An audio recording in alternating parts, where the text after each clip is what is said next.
Story with five পেতে হলে গল্পের স্বাদ ধরতে হবে স্টোরি উইথ ফাইভের হাত। জঙ্গলের ভিতরে ঢোকার পরেই তারা টের পেল এই জায়গাটা আর 5টা বনের মতো নয়।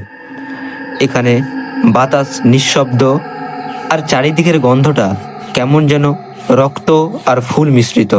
তারা যখন একটা ঝোপের পাশ দিয়ে যাচ্ছিল, তখন হঠাৎ চারপাশে সব শব্দ থেমে গেল।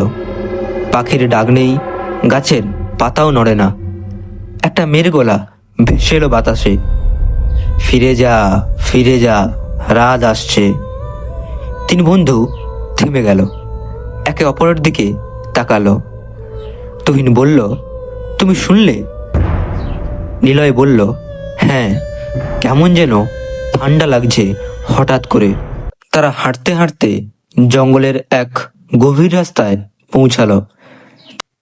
করো সাবস্ক্রাইব, শোনো স্টোরি উইথ ফাইভ।